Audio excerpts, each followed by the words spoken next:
Good evening. I'll kick it off. Okay.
Okay, so I'll take roll right now.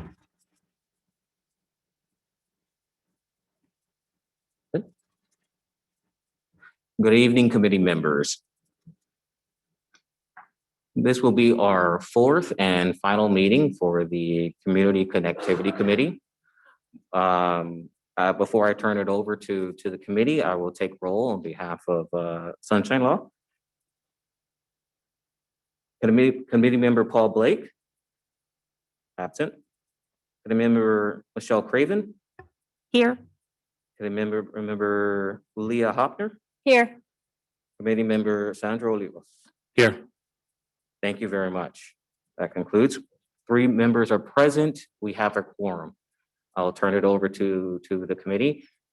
Again, as I've already transmitted to all of you, and including the clerk's office, we will have 2 different presenters, representatives from the Miami-Dade Fire Rescue Department, as well as former Palmetto Bay manager, Mr. Ed Silva.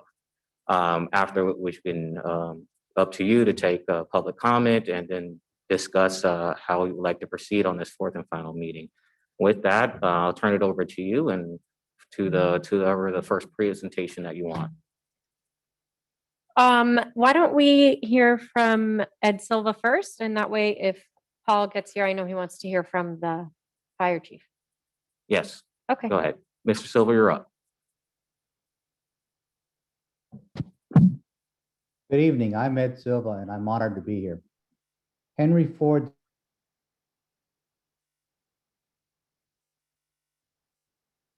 Just a second, Ed, we can't see you.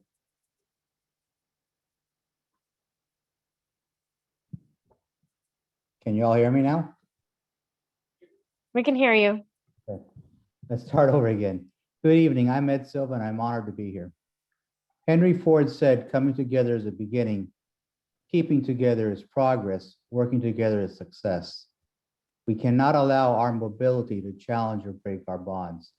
Specifically, this bridge proposal is based on fairness, equality, and mostly about mobility for the residents that live south of the bridge. County charter states that roads are designed to be designed to control traffic. And to the county's credit, they like to work with local municipalities as a common courtesy. But it's important to remember that by charter, the county retains jurisdictions for all roadways. As a former manager of Palmetto Bay and a long and 23-year resident, my council passed resolutions against the construction of the bridge. In 2018, they sent me to provide testimony against it at the Transportation Planning Organization. My arguments based on council direction was to protect those neighborhoods to the north of the bridge from increased traffic. This argument has cost our village much angst and divided our community. After the vote to turn it down at the TPO, my staff went to work with the county and with Cutler Bay on developing an alternative. My administration felt the residents deserved traffic congestion relief. Some communities even had problems pulling out of the driveway during their morning commutes. This clearly was a quality of life issue, and we were being overwhelmed with huge volumes of traffic. Palmetto Bay hired Marlin Engineering, who devised a plan as an alternative to the bridge. This plan provided a dedicated right turn from Southwest 87th Avenue onto 168th Street through a merge lane. Picture an on-ramp onto an expressway. Marlin Engineering and the village worked closely with the county and Cutler Bay, both of which eventually endorsed the plan. In fact, Cutler Bay even passed a resolution in favor of this compromise, but reserved the right to revisit the bridge at a later date. Cutler Bay demonstrated back then that when you work together for the betterment of both of our communities, good things can happen. Let's be clear though, this plan did little to address safety concerns or address afternoon commuters' nightmare. Sadly, this solution was turned down by the village council in 2019, closing the door to this joint effort. Time and leaders change, but what a stark contrast to today's climate of litigation and demeaning attacks on other elected officials and residents that simply divide neighbor against neighbor. Civility is always better than conflict. After tonight, you will have concluded your meetings and have heard from the professionals. The facts are clear, and for public safety reasons, along with reducing traffic congestions, there really isn't an alternative to the bridge. What a shame that Palmetto Bay pulled out of these meetings, denying our citizens the opportunity to question those very same professionals. Last night, the Palmetto Bay version of this committee, the emphasis was on the same old tired attacks of property values, alternatives, and questioning the professionals' ethics. The leading cause of traffic is population growth. But another factor is state mandated school choice legislation that allows students to attend any school provided that the school has openings. In Palmetto Bay, we are blessed that all our schools are rated A, and we have openings as our population continues to age in place. So to those to the south, they travel into our village, mostly via the 87th Avenue corridor to reach our schools. This is evident when one looks at the traffic flows on school versus non-school days. This will only get worse with time, with our aging population and with the undercapacity enrollment at our schools. We're now at the point where the rubber meets the road, and time for more delays is over. We need relief, and we need it now. The rhetoric and divisive policies coming from my village are painful to see. Seeing the attacks toward our county commissioner smacks of disrespect and reflects poorly on our community. The facts are clear. A county commissioner ran on a platform to complete the grid. Danielle Cohen Higgins addressed it with our Palmetto Bay mayor on December the 22nd and informed our mayor of her intentions of moving forward with this bridge solution to help her constituents with the traffic nightmare that they all face. She has taken the necessary steps to allow for public input in a completely open process through these committee meetings. Commissioner Cohen Higgins added an extra layer of transparency by bringing this issue, the bridge issue, to the Board of County Commissioners when she didn't need to. I need to remind this committee that the last time that this bridge came forward, it went straight to the TPO and bypassed the Board of County Commissioners. At this meeting, it was surprising, at the one held at the county, it was surprising that no elected official from Palmetto Bay attended. Certainly, rational people must admit to the fact that transparency has not been an issue in the process, and that Palmetto Bay was not blindsided by these actions. To call this a last-minute surprise attack is just factually wrong. There is no magic bullet to resolve our traffic issues, but we cannot continue to antagonize those partners that can help our community. I must remind you all that, as a Corradino Group plan clearly shows, the more points of connectivity and options provided, the easier it is to reduce overall congestion time. County planners stated it clearly in their report. The bridge isn't the cure-all, but studies indicate that it can reduce rush hour by over 3 hours a day. I must give kudos to the town of Cutler Bay by promoting smart growth along the transit corridor and minimizing growth eastward. Credit them for swapping land out to potentially build a community hub that they call Central Park and stopping up to 600 units that would have been dependent on car travel. Starting in 1978, professional engineers have been recommending that a bridge be built. How much longer do our residents in those of Cutler Bay need to suffer?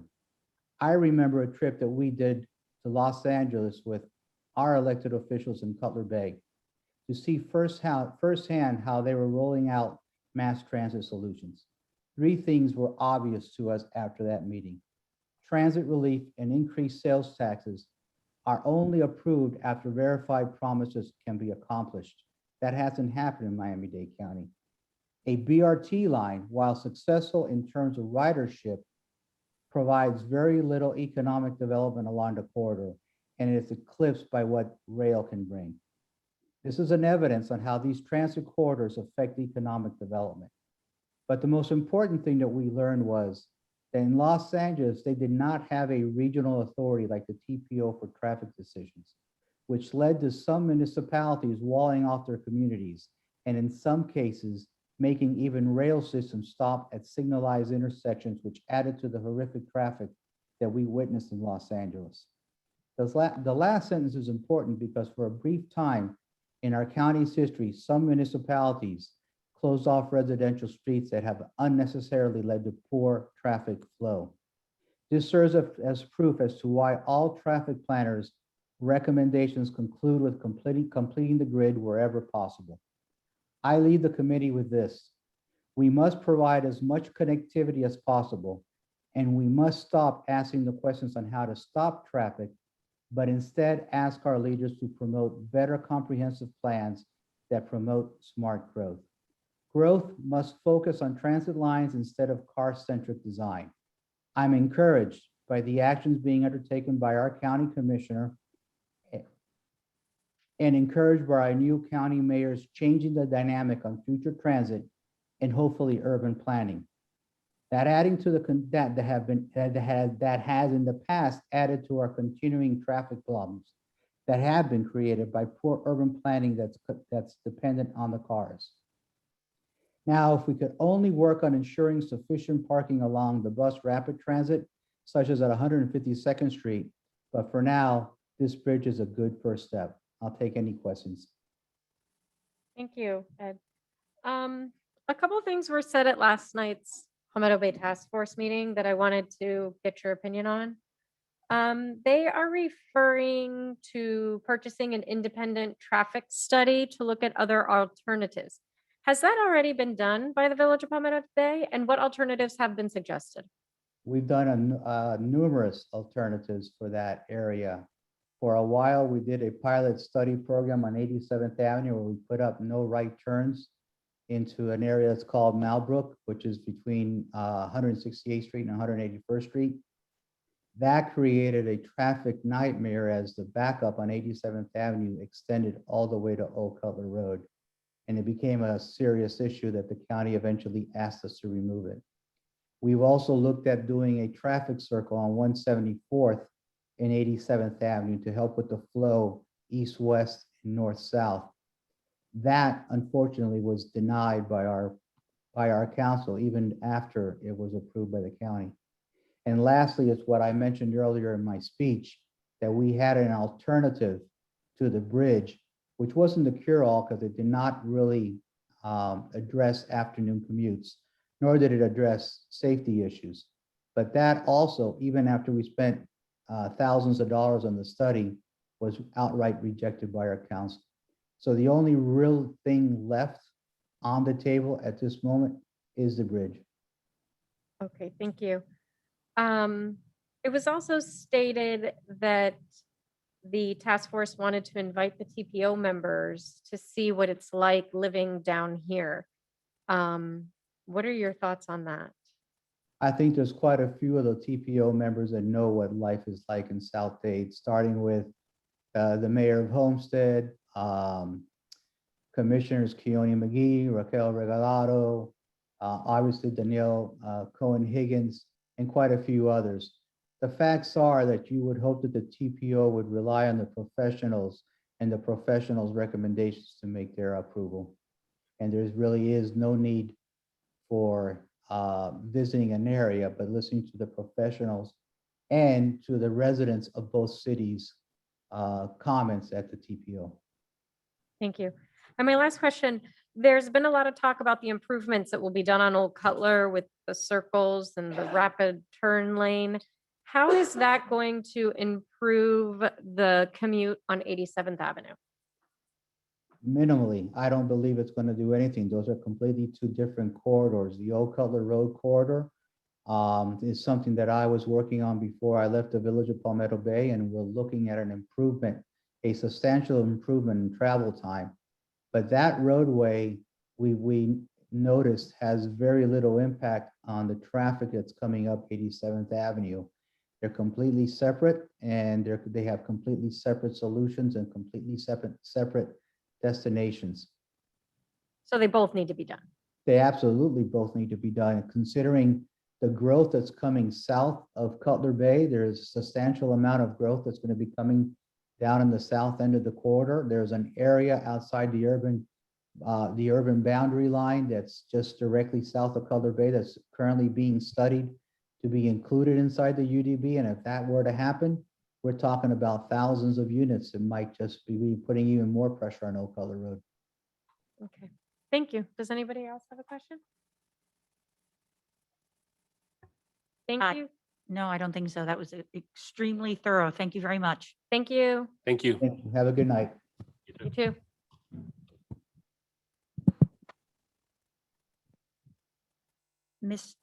Mr. Clayton, if you want to amend your attendance, Paul Blake's here now. Nope. All right. Let the record reflect, Mr. Blake is here, and we have obviously from 3, now we have 4 members present. Quorum is in order, okay? Thank you. And now I'm going to introduce, coming up, we have the Miami-Dade Fire Rescue Department, which will be joined by Ms. Reyes, as well as Fire Chief Kaminsky.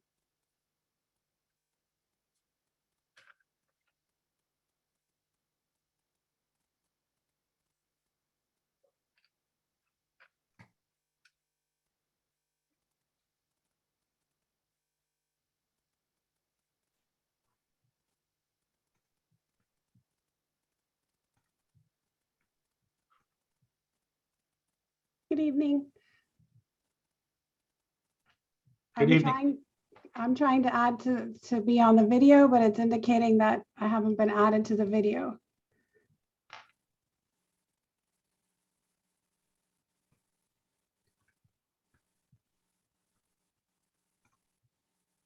Thank you.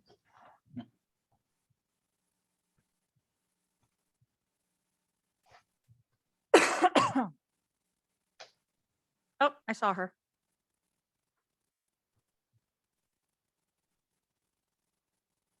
Chief Kaminsky? Yes. Hey, well, good evening, Alan Kaminsky, Fire Chief, Miami-Dade Fire Rescue. And we have Mira Reyes, Division Manager, overseeing our business planning and financial services. We provided a report in regards to the past 4 years and our calls and response times within this area. So I'm going to ask Maria to, her area prepared the report. So I'm going to ask her to speak on it and just how we came about it. And then if there's any questions for us. So Ms. Thank you. Reyes. Good evening, everybody. As the fire chief indicated, we conducted a study to determine the impact that the proposed bridge at 87th Avenue and between 164th Street and Southwest 163rd Terrace would have and towards our response to the area. We created a polygon using Southwest 160th Street to the north and 168th to the south, as well as 83rd Avenue on the east and 89th Avenue on the west. We identified MDFR's 2 closest stations. They're 1.5 miles away. You have Coral Reef Fire Rescue Station 4. That's on 92nd Avenue and 152nd Street. It's basically 3/4 of a mile from the area. And also Perrine Fire Rescue Station 70, which is located at 9798 Hibiscus Road. That's a mile and 2/3 from the area to the southwest. What we did is basically we looked at our most emergent incidents. So all of the life-threatening and structure fire incidents that we responded to in the last 2.5 years, basically from fiscal year 2017, which starts in October of 2017, through February 22nd of this year. We found that there were 44 life-threatening incidents, no structure fire incidents in the area, and the average response times ranged from 7.5 minutes to 8.5 minutes. You'll see in the reports presented in Table 1. Of those 44 incidents, we identified 10, so roughly 23% of those incidents that may have been impacted had there been a bridge or a way for us to transfer over the canal in the area. We identified those by looking at the incidents that the units that, for example, Station 50 responded to on the south side of the canal, and the opposite, looking at the incidents that the units from Station 4 responded to on the north side of the canal. So those are the 10 incidents that are presented in the second table. There were 6 incidents on the south side and 4 on the north. Again, we assumed that the units at the time of the incident were in quarters, as we say, or at the station. Response times ranged from 6 minutes and 51 minutes to 11.5 minutes. And although the median time was really like 8.5 minutes to 9.5 minutes. Only one of the incidents we found occurred during a peak traffic time. It occurred at 5:19 in the evening. And that was the incident that had a response time of 10.5 minutes. There was also an incident that was 11.5 minutes. That was really a law enforcement issue. So from the perspective of fire rescue, we really would not have included it in response times because it was dispatched from police and it was a police matter. So it was not treated as an emergent call at the time. So that's a basic summary of our findings with regard to the incidents that occurred in the area over the last 2.5 years. If you have any questions, we can address for you. Thank you. Good evening. Paul Blake, want to welcome to the meeting. So basically, you actually used actual incidents to develop this report. You just didn't, let's say, go to a fire station and talk to a firefighter. You were actually providing real data where had there been a bridge, that there would have been an enhancement and improvement in public safety, in this case, fire rescue? Correct. We looked at the actual incidents that occurred over the last 2.5 years to the area. And anytime, there is a bridge or there is a closer route for us to take, we dispatch and based on closest unit available, and we take the closest route to an incident. Even with that into account, it says here almost 25%, 23% of the incidences would have been impacted had there been a bridge, positively impacted had there been a bridge. Well, what happens is that, again, in a perfect world, you would have the units, on the north side would be responding to all the incidents that occurred on the north side of the canal, and vice versa. The units from 50 would be responding to the incidents, on the south side. Of course, we don't live in a perfect world, and the units are out tending to other incidents at a time that another incident may come in. So as a result, this occurred in these 10 incidences where the opposing, ideally not the ideal unit responded, but a unit from the next closest station. So had that bridge been there, our units likely would have used the bridge to respond. Thank you very much. I have a question. So you use automatic vehicle locator technology in terms of gridding your responses. does the AVL, if you will, take into account the fact that there is not a bridge there? For instance, if there was an incident at, let's say, 184th Street, 87th Avenue, does your AVL take into account that there is not a bridge at 87th Avenue, 164th? Or is it regardless, or does it just basically goes, I would say is, a crow fly? I don't know. In other No, words, it does not go as a crow's fly. It will give us the actual, road miles to get there. It will direct us in the closest manner to that incident based on the actual roads that are currently in place. I have another question. I'm sorry, and it just occurred to me, so we didn't prep you for this, so I apologize, but what about speed bumps? How do all of the roads with all the speed bumps affect response time in the large vehicles like if you're actually using the fire truck? We do, I mean, that is, again, estimates are made when new communities are put in place. If there's a large development, fire rescue, of course, comments on it and those things are taken into account. All assumptions made normally when a new community is put in place or roads are put in place, assume us traveling at normal speeds and normal posted speeds. Okay. Thank you. Wow, 23% of incidences would have been affected. That's a great. Excuse me. I have one question. Yeah. Is there any way you can provide without giving too much detailed information on that incident number 9,564 as to during the peak time, which is what we're focusing on? Why was it 10 minutes and 33 seconds? I mean, was it just a regular call? Was it fire? I mean, I'm just trying to get a little bit of information as to where was it coming from. It was coming from the south to the north or north to the south, just to kind of get clarity on that one. That was an incident where it was the unit from Station 4 was traveling into the north, so the north side of the canal. It occurred at 5:19, and again, it was a peak traffic time. Right. And we don't know the exact location of our units. We assume that the unit again was in station. And I don't know the exact route that was taken because those records are not maintained, unfortunately. But again, we do use AVL, so we would have taken the closest route that we would have been routed at that time. All right. So what I want to understand, you said 5:19 in the morning? No, I'm sorry, in the evening. Oh, because As a peak so it was time. right. Peak time was from 7 to 9, according to the report.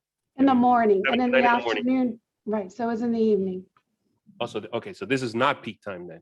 No, peak time in the afternoon is In the not, afternoon, yes. 8 a.m. peak time No, I'm is just 7 going to by what 9. the report had there for peak, 7 to 9, and then not peak time was 4 to 7. So I guess anything in between, it's not peak time during lunchtime. No, Correct. no. No, it says the peak times are 7 to 9 a.m. and 4 to 7 p.m. Right. Those are the two peak times. Right, so this was outside of the parameter. And this was heading southbound. No, this was during the peak time. Southbound, going from the other side of the canal, from the Palmetto Bay side over to the Cutler Bay side.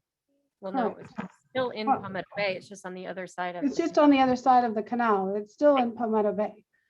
Okay, And it was a life-threatening issue. Correct. okay, 10 minutes. Okay, 10 minutes for a life-threatening issue.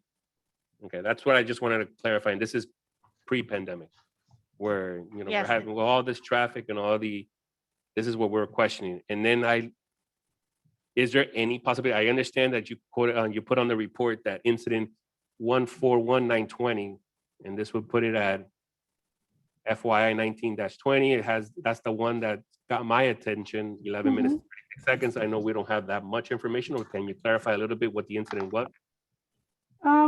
It was a police matter.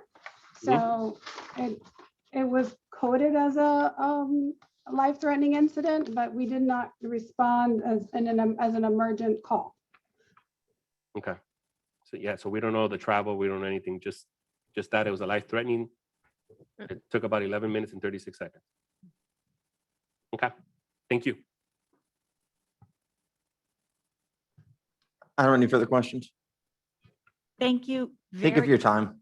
Thank you very much for the report, for the graphs, for for taking the time to do the actual incidents. And this is great information. We will be keeping and including in the final report. I am shocked that 23% of the cases would have been affected by the bridge. That I knew that this was a safety issue. I didn't think the number was going to be that large. Thank you very much for your time and effort in this. Okay, you're welcome. Happy to help.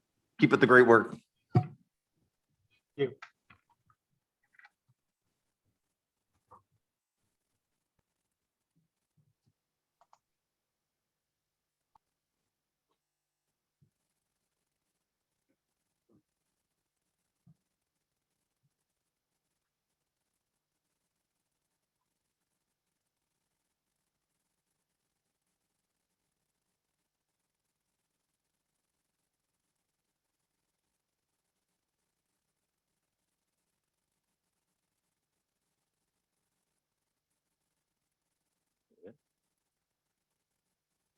Well, committee members, that concludes the presentations that we had set up for today's fourth and final meeting. Afterwards, I'm going to turn the rest of the meeting back over to you guys to conduct it as such. Do we want to? Yeah, 30 minutes of questions. Okay, so we had said 30 minutes for public commentary? So that's about 15 callers, but if we run out of callers, then we'll just move on to working on our report. Does somebody else want to rotate the chair? No, you're fine. I'm sorry, my vote, my opinion. Let me ask, I apologize for being late. Do we have approval of the minutes? It's a- Okay. It's Yep. transcripts, so, So, yes. I mean, it was kind of Let's- funny. Some of the words were. a little- Yeah, let's allow for the callers for 30 minutes.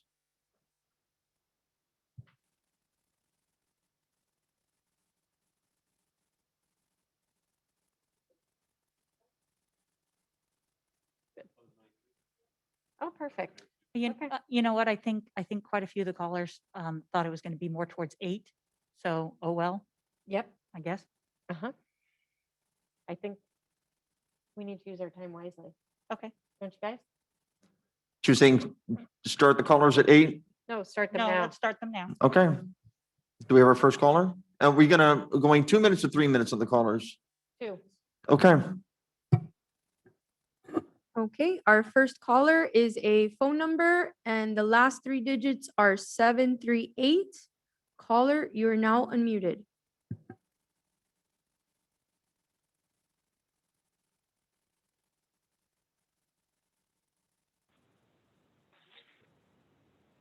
Hi, my name is Mariana Hinckley. I live in Palmetto Bay, and I am for the bridge. I think it's completely necessary to build it for our safety, and just our quality of life down here has diminished greatly over the years, and it's absolutely necessary.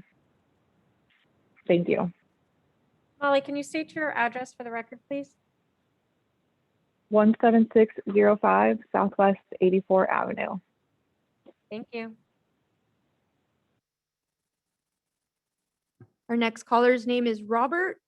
Robert, you're now unmuted. Robert Bazzelli, 17140 Southwest 86th Avenue, Palmetto Bay. The bridge needs to be built. Just listen to the fire department talk about this and the life safety issue. It's way past time to do this. This is an issue where it costs people their lives because we don't have a bridge there. Build the bridge. Thank you. Thank you. Our next caller is Madeline. Madeline, you are now unmuted.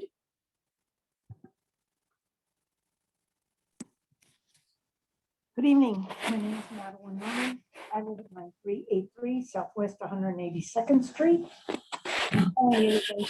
Essentially because I am in favor of the bridge.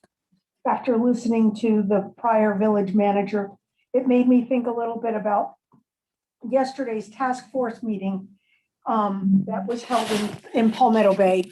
And listening to Joseph from that task force indicate that he felt as those of us in the village or our pro-crime activity are not taking into consideration their viewpoint. But the reality is that it isn't us that isn't taking the viewpoints of the village members. It's really the village council. The village council has basically pitted those residents in the village of Palmetto Bay and also in our sister municipalities against each other. And it's not that we don't necessarily feel for them, but we have to consider our safety as well. And that's the biggest point with adding this bridge. And so that's why I'm calling to say I'm in favor of the bridge. Thank you. Thank you. Next caller, please. Thank you. Our next caller is Russell Jones. Mr. Jones, you're now unmuted. Good evening. State your name and address, please. Good evening. My name is Russell Jones. I live at 18121 Southwest 84th Avenue in Palmetto Bay. I want to start off by just thanking all of you for taking the time and the effort to do this. It's refreshing to hear facts and actual data from the county and from engineers who have studied this and not just a bunch of opinions. So that's very refreshing to hear. I am for the bridge. It is way past due. I think, as a previous caller had stated, it has pitted neighbors against neighbors. And I think it's time that we move past that. We do what the engineers have recommended and we build the bridge. So thank you again for your time. Thank you for your comments. Next caller, please. Our next caller is Chris C. Chris, you are now unmuted.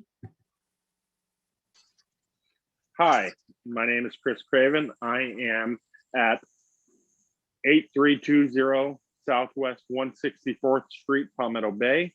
I am north of the bridge. I am in District 2 and I absolutely support the bridge. It is a necessity for everyone involved. Please support the bridge. Thank you. Next caller, please. Our next caller is Jan Sarig. Jan, you're now unmuted.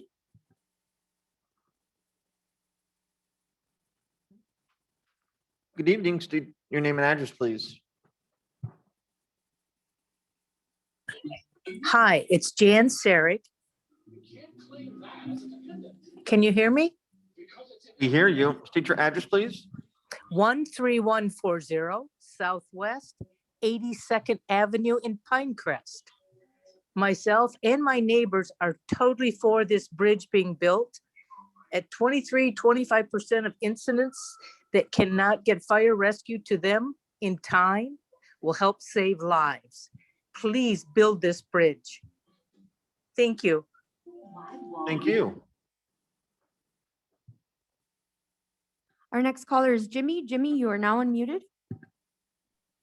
Hi, my name is Jimmy Abraham. My address is 20659 Southwest 91st Court, and I absolutely support the bridge. Thank you. Thank you. Next caller, please. Our next caller is Murray. Murray, you're now unmuted. Hi, my name is Maureen Mulcahy. I live at 9383 Southwest 182nd Street, and I support the bridge. Thank you so much. Next caller, please. Our next caller is Todd. Todd, you're now unmuted. Hi, this is Todd Godulka, 8740 Southwest 158th Street. I strongly oppose the bridge due to health and safety issues in my local community. I don't see how it would increase or decrease commutes any faster. Morning commuters destined for points north of 144th Street will clog at US 1 or 82nd Avenue, and those going to Coral Reef Elementary or Southwood Middle will just get clogged up at 87th Avenue. Thank you. Thank you. Next caller, please. Our next caller is Kate Craven. Kate, you're now unmuted. Hi, good evening. My name is Kate Craven. I live at 8320 Southwest 164th Street in Palmetto Bay, District 2. As a former police officer of a major metropolitan city in California, I can't even begin to tell you how important it is to have major arterial roads connected. And it's time for Miami-Dade to finish the grid and build the bridges. Thank you. Thank you. Thank you. Our next caller is Mark Myers. Mark, you are now unmuted. Good evening, Mark Myers, 8305 Southwest 205 Terrace, Cutler Bay. I'm 100% in favor of the bridge. I'm for any bridge or transit improvement that is deemed by the experts worthwhile improving traffic. I live south of the bridge, but I work in North Miami, and I spend as much time sitting in traffic at the end of the Palmetto at 104th and US 1 as I do along my entire ride down the expressway. So I don't know how I couldn't support a bridge that the county planners, the transit department, traffic engineers all conclude will reduce the time in traffic. And as a corollary, improve the emergency response times. And as an added bonus, a little selfish, but I get home earlier to play with my kids or relearn math so I could help them with their homework. Again, I support the bridge. Thank you. Thank you. Next caller, please. Oh, that's it. Okay. Perfect. Well, thank you to all that took the time to call in. No, we said no more callback. Oh. Okay.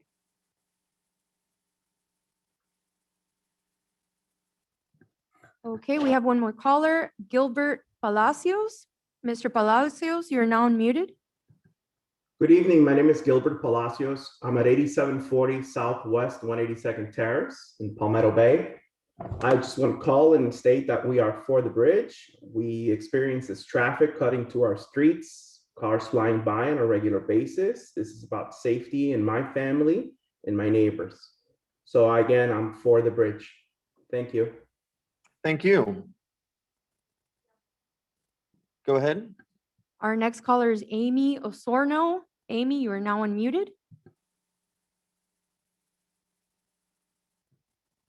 Good evening. Take your name and address to the record, please.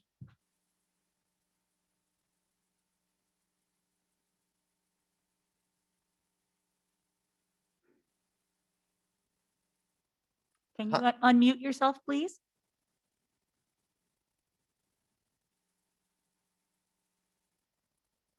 Hello, caller, are you there?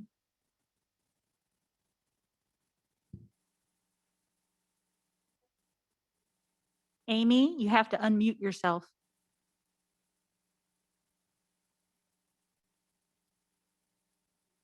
Okay.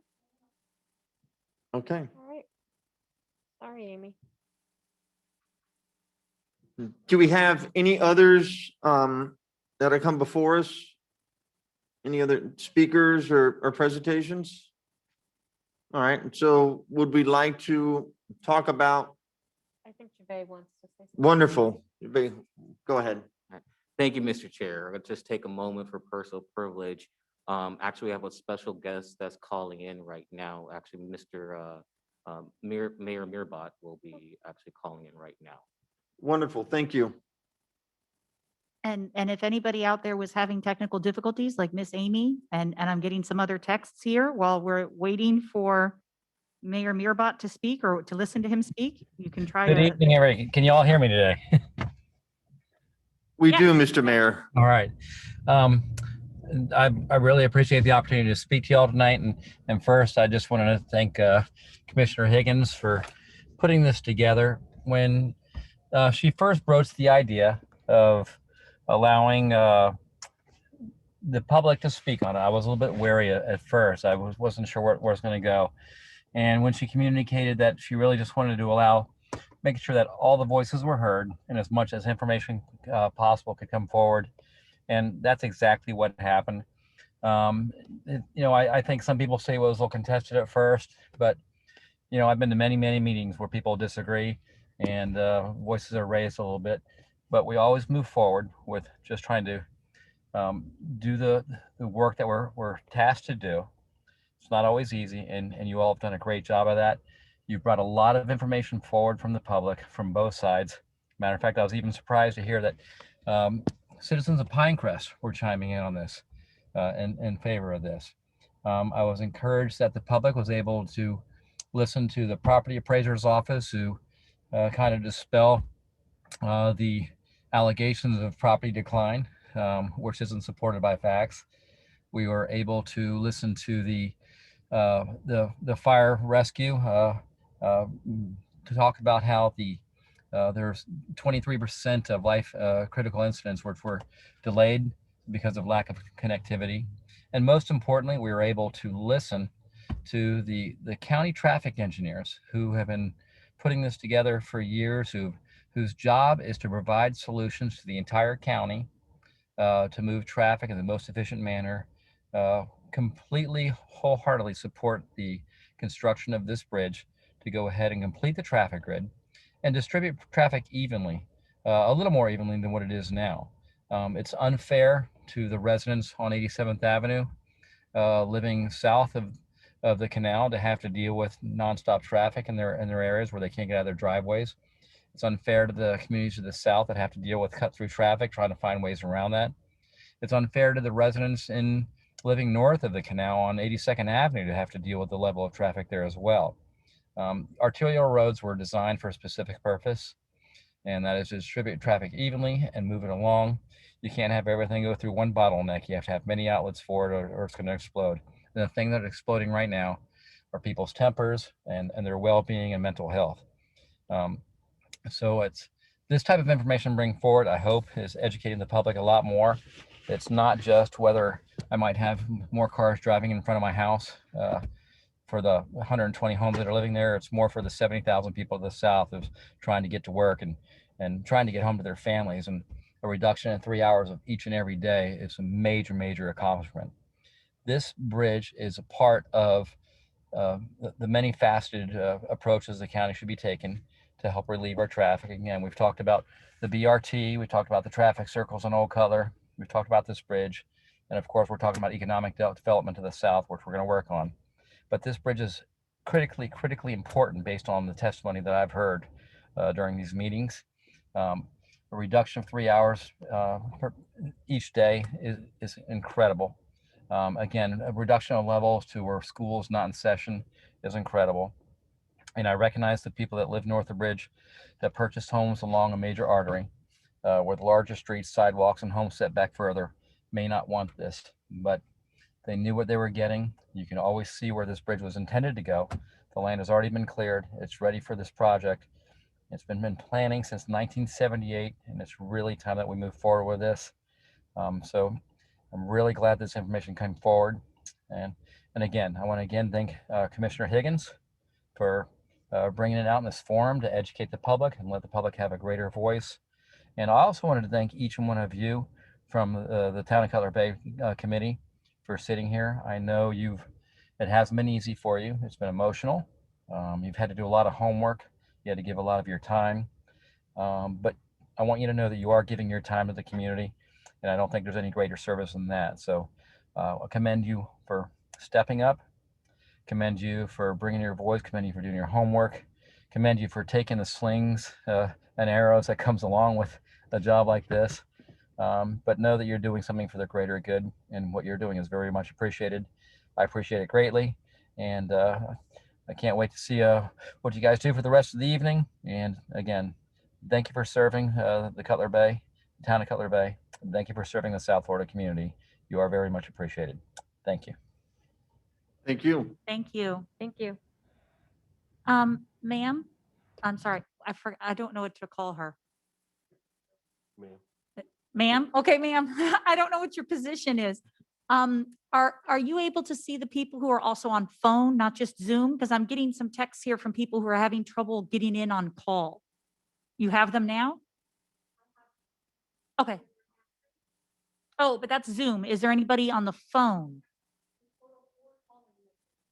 Okay, so those call-in listeners, if they've pressed 9 too many times, or does that not count? Is that the problem maybe? Because some of those call-in listeners. Oh, okay, so they don't, if they press 9 again, it doesn't go away. Okay, because I'm getting some messages from people who are trying to call in that they're having trouble. Yeah. Okay, thank you.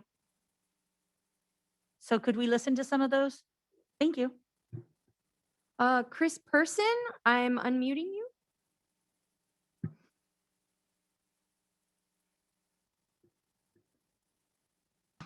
Good evening. State your name and address for the record, please. Chris Person, 17220 Southwest 84th Avenue, ground zero for the gridlock. I am astounded that there was a 24% increase in response time because of the lack of the bridge. In a life-threatening situation, that's unconscionable. I want to remind everyone and the TPO that this bridge to nowhere, supposedly, I fully support the bridge, connects to 160th, where you can disperse to Southwood, 152nd, where you can disperse to Coral Reef Elementary, US 1, the Turnpike, 144th, where you can go to a Baptist Urgent Care Center, and then finally US 1, where you can get back to US 1, or if you want to head east, you can go into Pinecrest, which, by the way, supports this bridge completely. A friend of mine told me last night that she saw 6 build the bridge signs in the 4 blocks between 132nd and 128th. Pinecrest deals with the gridlock that we deal with in the morning. They deal with it at night because their arterial roads like 72nd and 82nd back up so far. 82nd Avenue backs up to at least 136th Street, if not further, at night. And they have to deal with that. This will help exponentially, and I fully support the bridge. Thank you. Thank you. Next caller, please. Our next caller is a phone number. The phone number ends in 206. Number 206, you are now unmuted. Good evening. State your name and address for the record, please.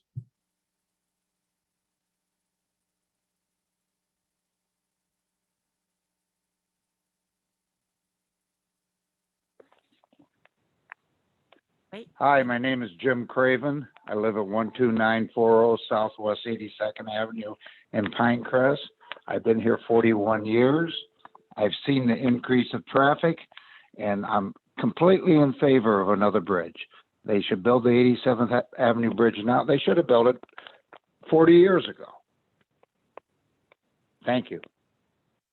Thank you. Our next caller's name is Amy Osorno. Amy, you're now unmuted. Hi, good evening. Thank you so much for your patience with my technical issues. My address is 8705 Southwest 176th Street in Palmetto Bay. I am very much for the bridge. And just to speak on to Mayor Meerbot's comment regarding real estate, I am a practicing real estate agent in Pinecrest, Palmetto Bay, and Cutler Bay. One of the things that people love about buying homes in Cutler Bay and Palmetto Bay is that they are family centered. And when you have all of this traffic and kids unable to ride bikes and skateboards and walk the dog, that is actually really detrimental to prices, far more so than the bridge being built. In fact, statistics from NAR, the National Association of Realtors, prove time and time again that bridges being built and arterial grid completion is very, very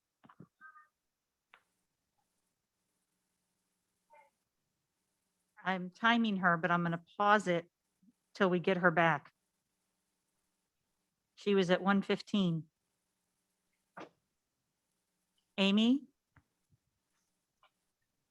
Yes, my apologies. My reception is poor. Thank you for your patience. I was just The commenting. last thing we heard from you was very, very, and I'm waiting for what was very, very. Yes, I was speaking to the statistics that NAR puts out on a yearly basis regarding the building of bridges and the completion of grids, and that actually does more for property values. And for some reason, it's the misconception is out there that these bridges will damage property values, and that's just not the case. Thank you very much. Thank you. No. Next color, please. No, I'm sorry, Chris, but we're only doing one time per time, one caller. One time per caller tonight because we have to do the final report.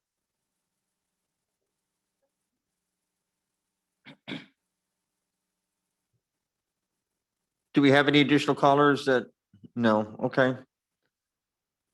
So that concludes our calls. Ron, go ahead. Thank you. Point of personal privilege to the committee and Mr. Chair. On behalf of the commissioner, our office just wants to wholeheartedly thank you for your service, for your time. This is a fourth and final meeting. And not just to you guys that are here as a representative body, but even to our the other 4 members from Palmetto Bay. You are what really makes this community move. And at essentially taking the time and a lot of late nights, I know, seeing some of your emails and whatnot, doing the research and doing the hard, tough work as a citizen for the benefit of this community. So with that, we want to also present each one of you with an official certificate of appreciation signed by the mayor, Danielle Cava, our chairman, Jose Pedro Diaz, and of course, our commissioner, Danielle Cohen Higgins. And it goes to you and also our other 4 members, committee members that were a part of Palmetto Bay. So thank each one of you, all 8 of you, for your time and your service. We still have some more work to do tonight, but just really wanted to say a token of appreciation for everything you've done and will do for this community. Thank you all so much. Thank you. Thank you. Thank you. So now we talk final report. Yes? Okay. Okay. So did you ask about the TPO meeting? I'm sorry, The next TPO meeting is going to be March 18th. okay. So what we're doing is we're preparing a report for the 18th. I believe that they're going to see it before the 18th. Okay, but we're in anticipation of there being a vote on the 18th, we're preparing a report. So I understand that Palmetto Bay has their own group, but we are the actual committee, right? We modified, we had to, because Palmetto Bay's members chose not to participate in this process, we are still the official committee that has been recognized, I guess, by the county regarding this issue.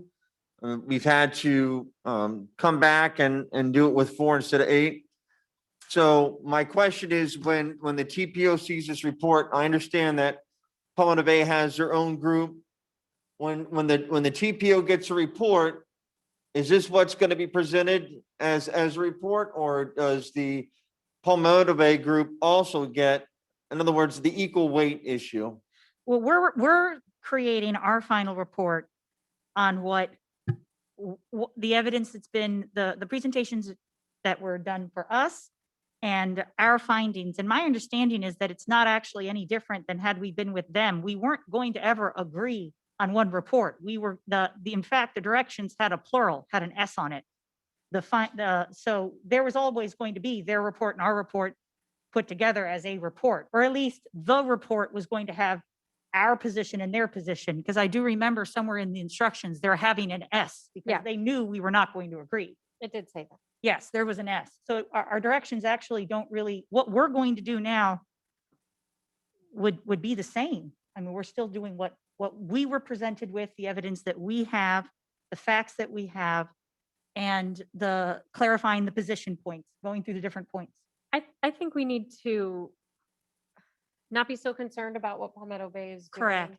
They're you're gonna on do what they're positive. gonna do, and we need to do what we think is right, and then the TPO will vote and they will do what they think is right. So I think that we just should, Particularly because we're Right? presenting evidence. You know, We- we're going, we have had a lot of experts and a lot of presentations, and we're going to be presenting that more than anything else. Now, Paul, you were, I want to make sure, because you came in a little late. Do you have the copy of the suggested beginning I do. outline from her? And then here's one from me. Mine is not anywhere near as extensive as hers. I saw it, Leah's, yes. yeah, so I gave you guys the outline last week. And then over the weekend, I started adding some stuff from the transcripts. So I left some of them empty. I think we do need to clarify our official position. I know that the two of you were undecided at first. Are we in agreement that the CCC's official position is for the bridge? Yeah, actually, I wanted to touch upon that because I was one of the ones that actually. Make were sure always- you're well, close to the microphone. Oh, no, I'm here. I was one of the ones that was actually in the middle because I wanted to hear it. I mean, I knew we were going to have 4 meetings and there was going to be a lot of guests. And I wanted to, before I even come to a conclusion or where I stand and stuff, I just wanted to hear everybody out. You know, as many of you already stated, I want to hear the facts. I'm glad that we had the guest.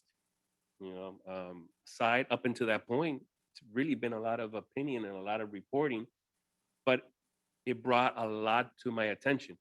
Actually, the one that we had today, the Miami-Dade Fire Department one, that caught my attention a lot.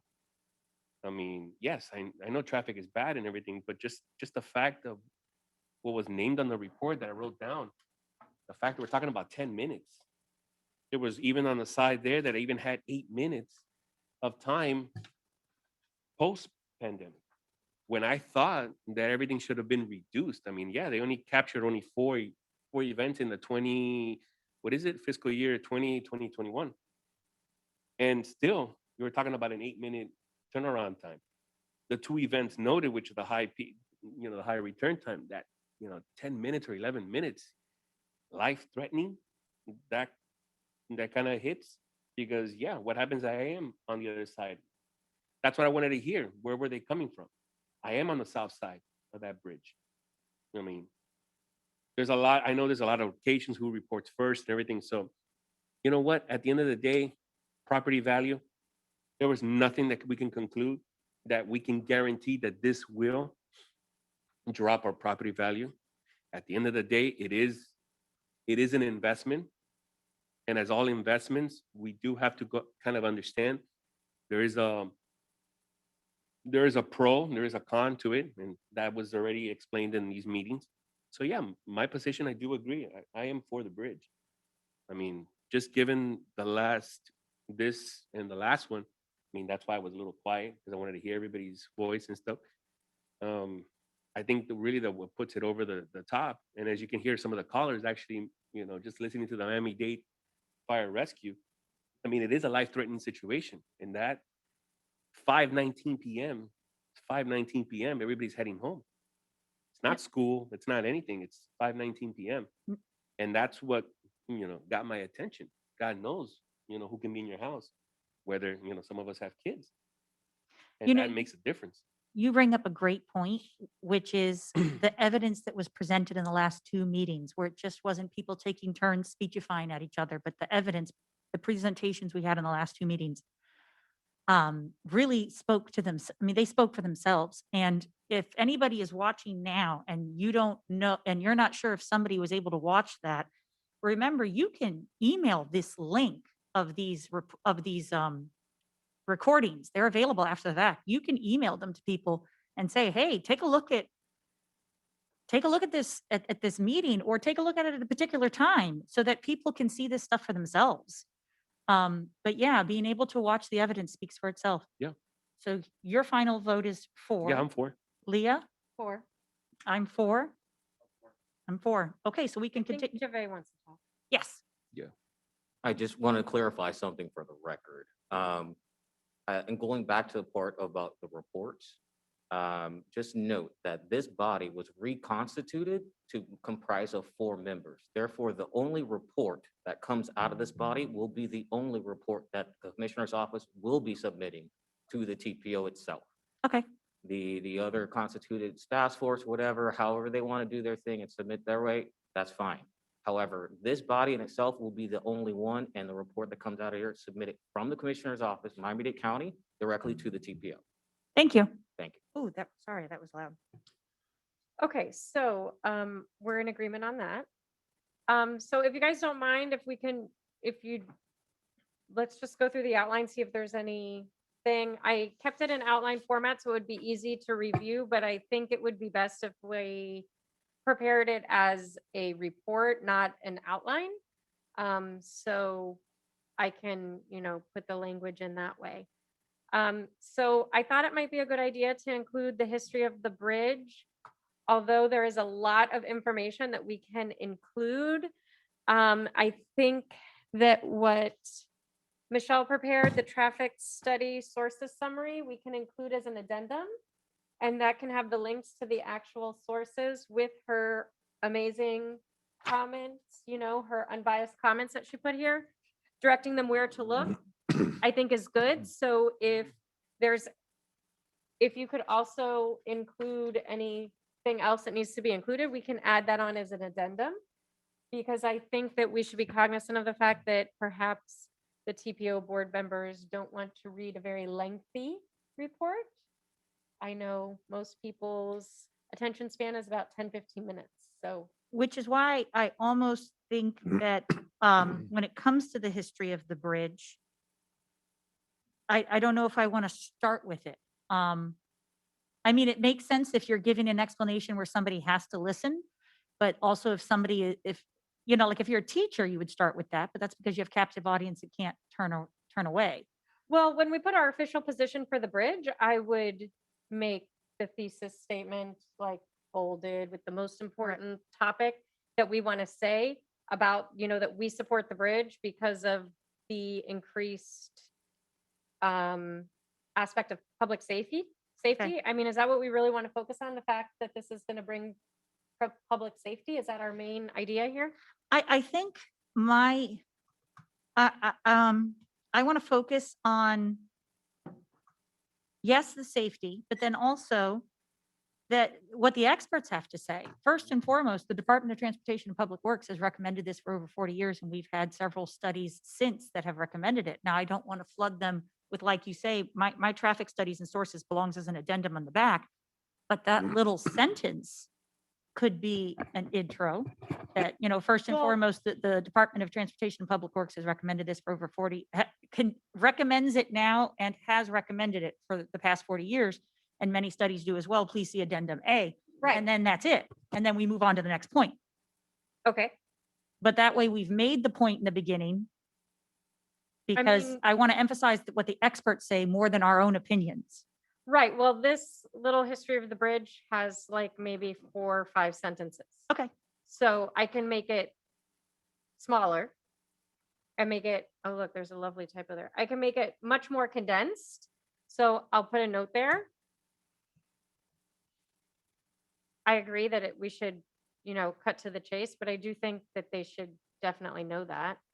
Yeah, you're right. You're right. This is a hard balance between keeping it as short as possible, but on the other hand, taking the opportunity that we have to tell them all the information they should know. I think if we have an overarching idea that all of our main points relate back to the one big idea of public safety, like it's been recommended, all these traffic engineers recommend it. They recommend it because it will bring safety.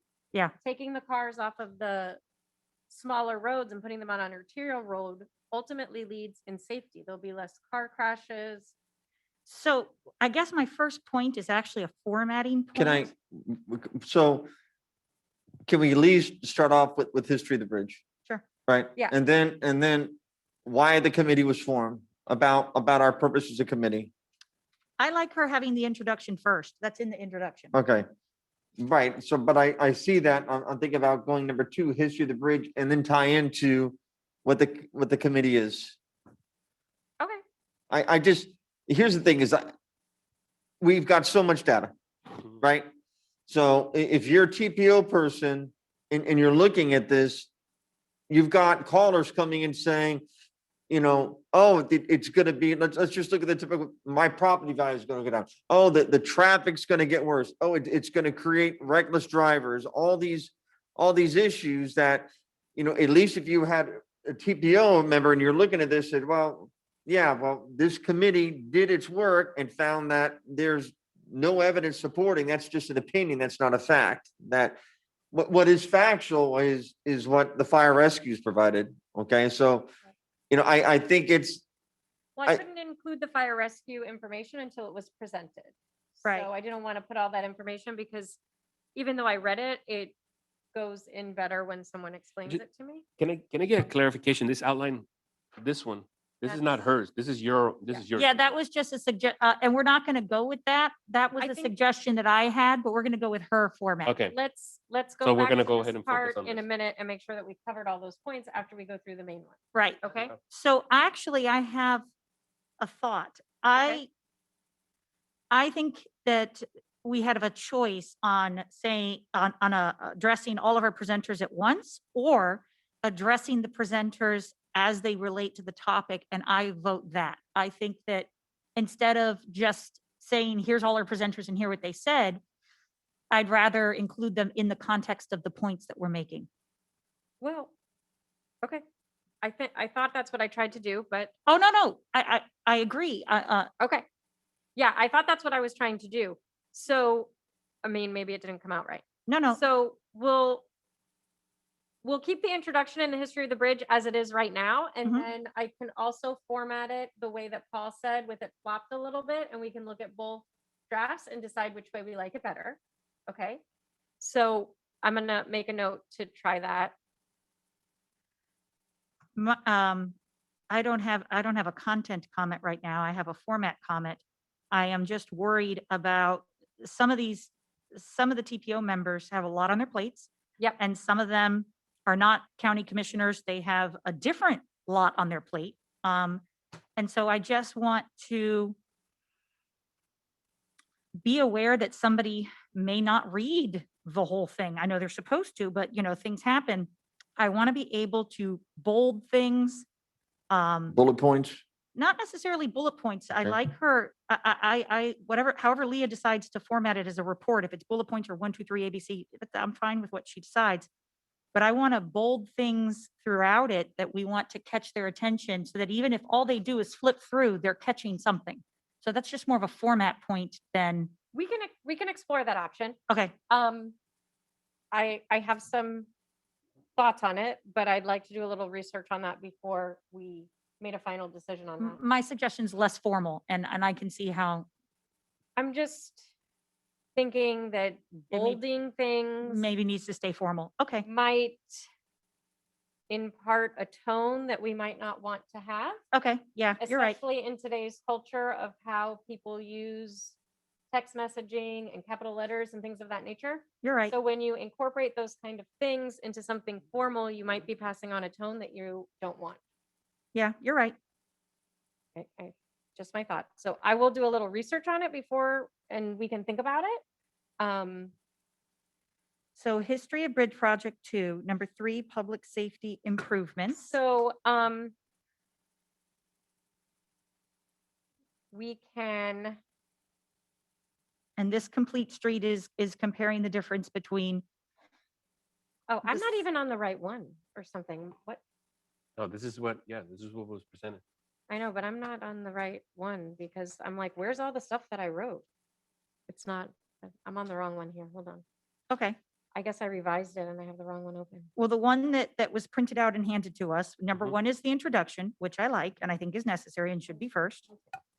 And then 2 was the history. No, but I added in a bunch of stuff. And then number 3, Yeah, I'm looking at the wrong draft on my computer. Hold on. okay. Sorry. While you're pulling that up, number 3 was public safety, reduces cut through traffic. And then we have the same thing as far as what we've touched on a bunch of times, which is the arterial roads are designed for the county traffic. I'm sorry. Um, I can't hear you because I can't. I can only think. on one. Okay, we'll just take a I'm moment. ready Let's now. ta- Okay. So I'm on the right draft. sorry. Okay, so this is where we would add the fire, no, emergency. This is where we would add the fire underneath safety, yes? Under No, public safety improvements. Public safety improvements. Okay, so reduces cut through traffic. Um, All right, so my question to that is, in terms of public safety, you have obviously the fire rescue aspect, but you also have Jackson South. So understanding that you're going to be doing the commissioners, they made a significant investment at Jackson South with the construction of a helipad. And the helipad was placed there despite the neighbors' objections. That was because of the whole, the fact that they have a level 2 trauma center, they have a cardiac catheterization lab, they're a stroke center. So the purpose of constructing the helipad was, in cases of there's critical patients, they have to fly in by helicopter, that they would be able to receive them. Why am I saying this? Well, if the county commission voted to do that over the objections of the area homeowners because it was good for the public safety benefit, for the greater of the good, do we mention the fact that having a bridge allows critically ill individuals within our community to get to Jackson South in a more expeditious manner? I like what you're saying, but we haven't heard anything from the experts on that, so I feel like that might just be our Okay. opinion, though it makes sense. But if we really want to focus on the facts that were presented to us, I think we should stick with that. I do see what you're saying. So I organized it originally in like a idea based, and then I just threw in the review from the experts at the end. So I guess we do need to decide on that. Do we want to talk about it as it was presented by the experts, or do you want to talk about it topic by topic? I said, and intersperse what the experts said?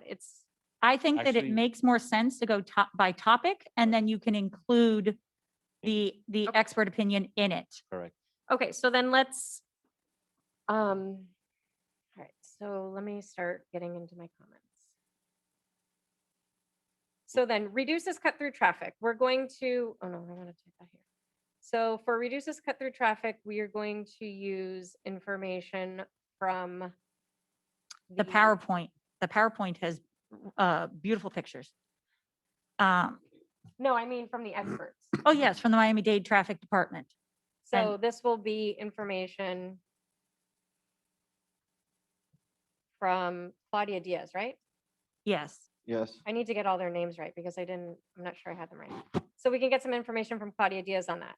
The complete street separate space for pedestrians and cars. This again is going to come from. Wait a minute, what, the part for Claudia Diaz was reduce cut through traffic? Yeah, she said that. Right, but we can also, do you want to also include, I don't know if it's footnotes or not, but it's also, you can reference the Kimberly Horn and you can reference the. Yes. Mhm. Okay, so you would be referencing the Kimberly Horn. You would also be referencing the PowerPoint presentation from 2017, August, Miami-Dade County Traffic presentation. They had great PowerPoint on that. And you would be also referencing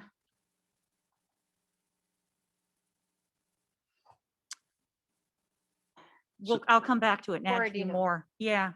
Okay, so looking at that, and some people, let's just say, oh, those are studies, before COVID, those are 2016, that when a representative, Claudia Diaz, came before us, she verified that data. In other words, that it was back then, but it's of the SME from the county said that is still pertinent today. That information Yeah, still is pertinent today. the TPO board and anybody with a car has driven down south and they see what Homestead's building. So these numbers are getting worse, not better. Okay, so then the complete street separate space for pedestrians and cars, because Claudia Diaz didn't really speak to that topic and I reread the transcript, sometime this week. So she didn't really talk too much about that. Everybody keeps saying it. but I don't think she really commented on that idea too much, except that it was a arterial road. Right, so you want the reference But to, one of your studies, which study says that?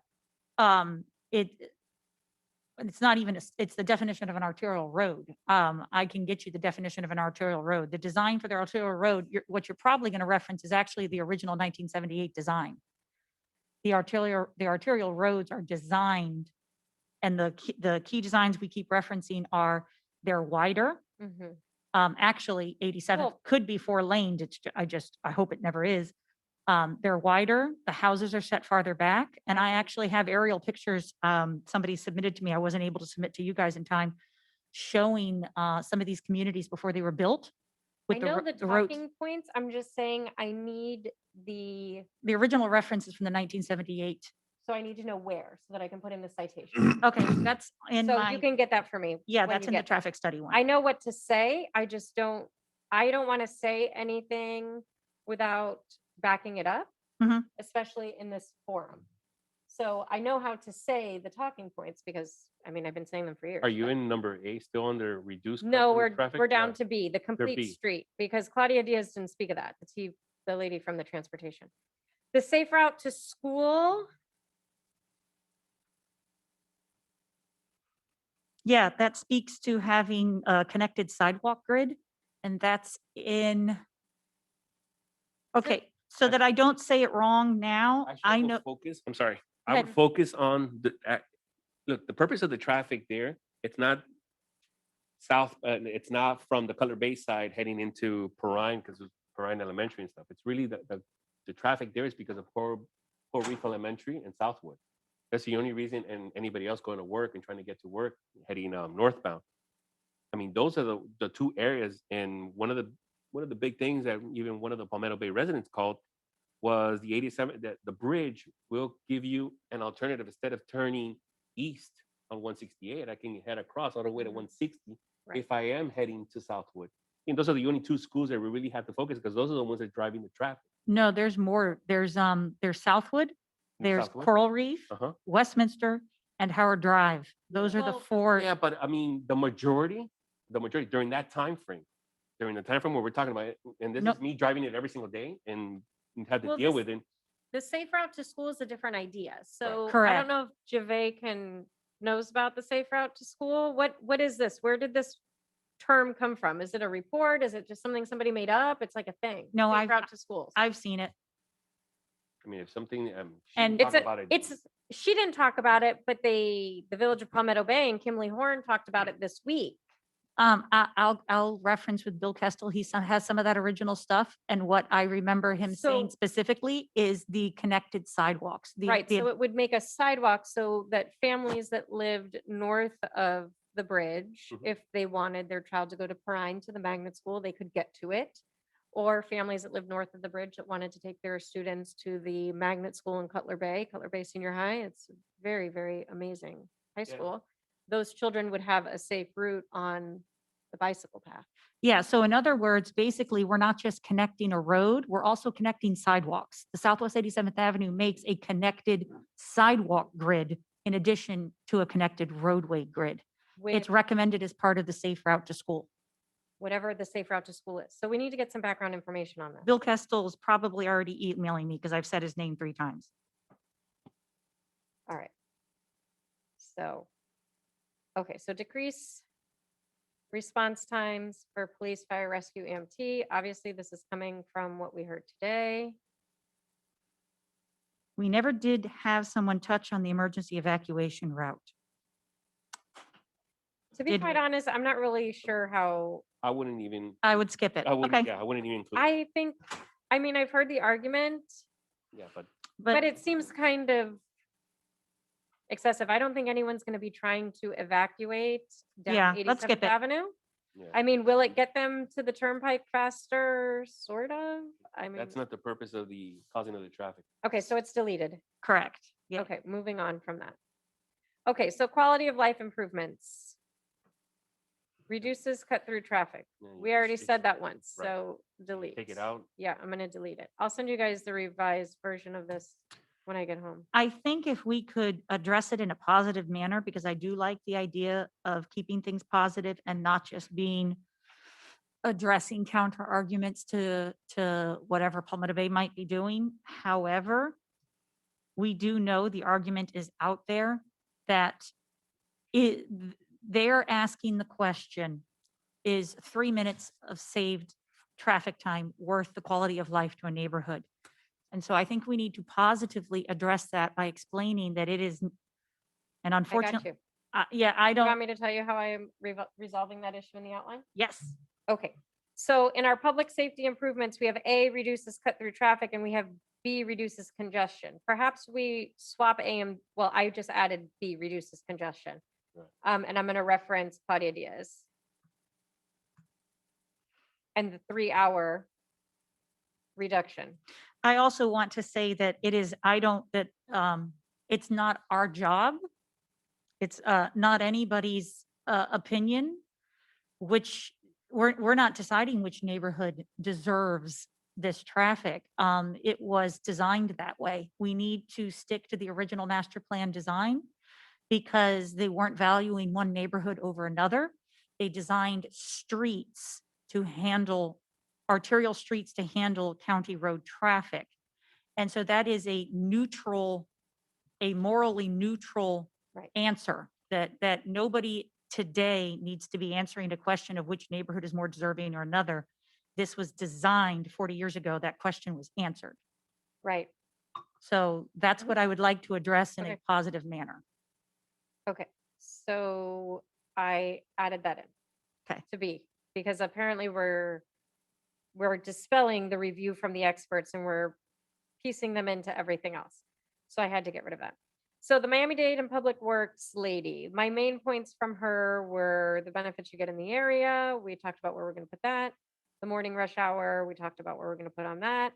Traffic has increased. So all of that is gonna go up in basically in the first area for cut through traffic and congestion. Right? Does that make sense to you guys? Which area are we talking about? Number 5? Your bullet point 5? Review from experts? Yeah, well, it's now 4 because I deleted something. but- Right, because you. So that's gonna go, so the first one, A, Miami-Dade Transportation Public Works, most of the evidences, because those are just evidences Mhm. that I put there, we're gonna move to reduces cut through traffic and reduces congestion and complete streets. So they're gonna move to 3, Or A, B, and C. Or what I had suggested, or what we can discuss is that be a point of its own. I like the idea of not starting, we have our introduction, we have the history of the bridge project, but we could start off with, I mean, the entire reason we're having this conversation, the Department of the first point can be the Department of Transportation and Public Works continues to recommend this and has done so for 40 years. And that can be our first point that we address and load that with facts and then continue on to further points, because that's really, But we can't load them with facts in the introduction. That's just bad writing. no, not introduction. Sorry. No, we have the intro and then we have the history to bridge project. I've been teaching college writing for so long. Some of my students might read this, so I can't do a bad job. What I'm saying is I think it should be a point of its own, not because she was an expert, but because that is a major point. The Department of Transportation and Public Works continues to recommend this bridge is one of our main points, that and safety are, Okay, are so I we're think, gonna also put some of that in its own point. under Quality of improvement, quality of life no, improvement. where was it? It was under the history part. We could, yes. So Yeah, 'cause like it's already- 2A, Right, it's already been in there.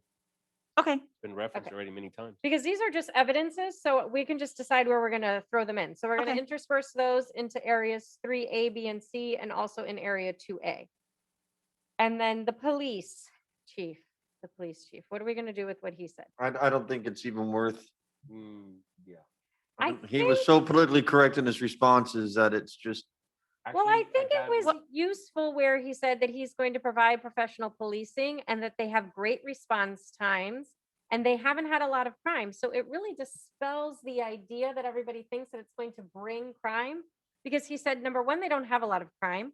Number two, we're always going to have optimal response time. So you're not going to see a decrease.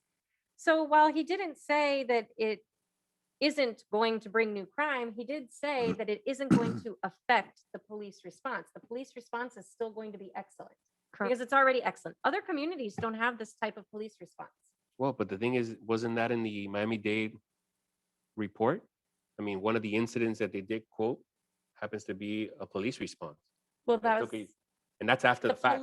well, what she said was police called for fire rescue, so it's different. And that's why the time was That's more why the delayed. time was time was so longer, delayed. because it wasn't a person's calling 911, it was police calling for fire, right? Isn't that Correct. what- No, Correct. it's possible that it was reported as a life-threatening call. Right. And after investigation, it was determined that it was a police matter, such as, let's say that somebody shot and you got there and it wasn't necessarily that was somebody actually that was shot, but it was actually, a gun discharge. It was a shots fired call that it was. So, but the only thing about the police is that if he's saying that response times, it almost contradicts fire rescue. But I don't But think we it need to doesn't go because over, they operate totally differently. correct. And we don't have to They argue do. it now. I think what we I could think all, we need to keep some of what he said, because I think what he said is useful. I think we need to worry about where we put. I agree with keeping the points that you mentioned. I In also, terms of the crime. I also would like to ask Mr. Clayton, if, can I still look up a fact and present it to you to include into the report as long as we do it by Tuesday? Okay, because we've repeated this several times, but I do want to confirm, and I think we can do it as a regular civilian, that a common talking point is that Pinecrest has a complete traffic grid and yet continues to have higher average property values and does not have higher crime rate. I believe that's something that we can, as civilians, double check and include in this report Okay. as it goes to crime. Completing a traffic grid does not raise crime on its own. I'd like to be able to support, to show that Pinecrest does not have a higher crime rate than Palmetto Bay and that Pinecrest has a complete traffic grid. How would you be able to go ahead and show that Pinecrest doesn't have a higher, If I can't come up with something for evidence, then we won't include it. just included? Okay, well, when you come up with something that we And- can use for that as Yeah. evidence, then I will put it in somewhere. And I'll submit it to Mr. Clayton. Okay, perfect, yeah. Okay, so the fire, I think that needs to be just its own whole bullet. So I think, oh no, that goes under decreases response for police, fire, rescue, EMT. So the bullet. the for fire's underneath fire is gonna safety. go to 3E. So fire, I'm gonna move to 3E. I 3E didn't or even write. 3D? I think the conclusion from the fire rescue that a bridge to extend 87th crossing over the Cutler Drain Canal would provide connectivity for public safety and emergency service vehicle and enhance fire rescue response to the area. Yeah. mhm. I think it's a standalone. Yeah, I'm just gonna, take a couple sentences from there. And the property appraiser's office was another one similar to the police, which it was neither for nor against. In other words, he could neither know, how do we say that? Who's got this said in their mind? Well, I I have was, my own. oh. Go do yours and let's see if we are both on the same page. Okay, so I don't know if you guys read this, but I was watching, one of the 8 million interviews on community newspapers. And Hal Feldman, who Miss Carmen Baker quoted at one of our meetings, if you remember, Miami Hal, and said that he was opposed to the bridge, which I'm quite sure he used to be. I can't tell anymore. But he said, he typed a comment that said, homes are valued based on their features, condition, size, and then road proximity plays a lesser role. That is an exact quote. So he also interviewed the actual property appraiser today. His last name is Garcia, I think. I listened to that. It was not helpful to us. But You know what I want to interject for those who aren't aware of the community newspaper. There's been a lot of great interviews regarding traffic there. I think we have several of those links now added to the bridge website, www.buildthebridges.org, including, if not already by tomorrow, including an interview with Mayor Pinellas, who supports, I'm sorry, former Mayor Pinellas, Oh, who did he say that? I turned it supports off before. connectivity. And a fuller, I'm sorry, a more full interview with Ed Silva. There's interviews with Bob Bazzelli. There's several interviews. There's also one with Bob Bazzelli, and we're linking those to the bridge website so that people can have easy access. Because some people aren't on Facebook. We're linking the YouTube. Some people aren't on Facebook and they're used to seeing that on Facebook because it's a live feed on Facebook, but there is a YouTube link and we're putting that onto the website so that people can view these interviews after the facts. There's a lot of great bridge information in there. Okay, so let's figure out, what are we gonna do with the property appraiser? Well, What he said. He One of the said, things, one of the things he said here, I mean, and there, it's on the transcript. I mean, it's difficult to predict or anticipate what the bridge will do in terms of property value. Our assessments are based on parts of your sales. And that's it. It's basically reiterating the same thing that we keep on saying. That's Really not much information just based on what he said there. I think End I of the think day, you could, I would say quote that. I think you're Yeah. right. That that's in a nutshell what he said. It's very difficult to predict. And so we can either say if it's going to go up or down based on only on a bridge. Yeah, you can go back and reference it and hear So- them out and, Do you want to tell me exactly, whatever, yeah, sure. tell me what is the timestamp on that comment? Yeah, it's, I'll give you the whole number, 000750 to 000803. Oh, God. 000 Actually, I'll just give you the 80 from 750 to 803. from 7:50 PM Mhm. to 8:03? Yeah. What page is it on? Can you tell that? Yeah, page 2. Oh, that's right, because you talked first. Okay, so we can include something about that. I am not sure where we need to put his comment, but I think we keep it to maybe one comment. What do you guys think about the Miami How comment? Do you want to include that?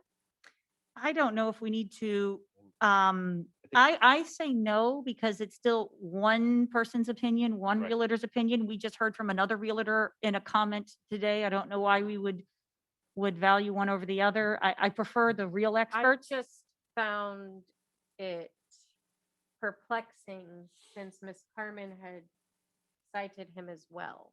That's all. Well, right, but I think that including him is to say that she's going to include him in their report, that if we're going to negate, I think we Or- do us and they do them, and we're doing so fact-based and expert-based on everything else. right, so let's just Yeah. keep the I would expert. stick with Okay, the property I'll take 'em out. appraisers. A fact. office. But I'm glad we Finding. discussed him. I'll take him out. It's fine. Yeah, but no, but I'm glad that we brought him up and discussed him.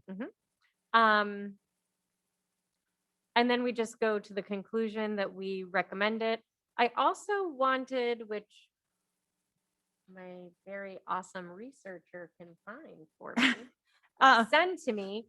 Because I know I've gotten way too many emails about this and I can't find the information from the county charter that says that they reserve the right to make the decisions. Yeah, I have that. Okay, so if you want to just highlight it and give it to me, that would be great. Yeah, Is it one of the sources?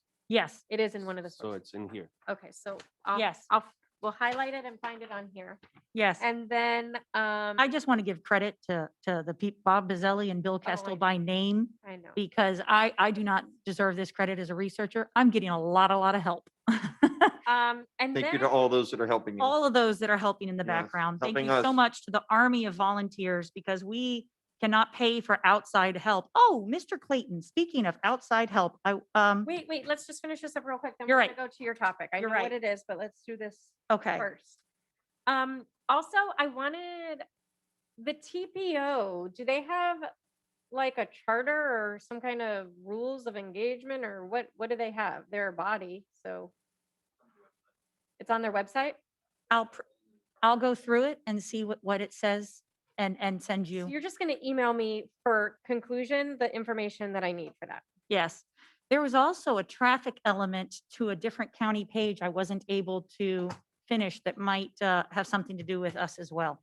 just send me the one page that has the information, because sometimes I need to read the whole thing to really get the idea. Yeah, I'll send you, like I did with the traffic summary, I'll send you the link, the page that's relevant, and then a quote. So then at this point, I have a revised version of this, which I'm not sure if it'll make sense to you, but I will send to you. And then I will work some more on this weekend and then send a actual draft that isn't an outline. I have something that maybe, do we want to do a summary of at least the counts of the public comments that we got? Oh yeah, that's the other thing I wanted to talk about. So I put that in there somewhere. It was, or did I take it? Where did it go?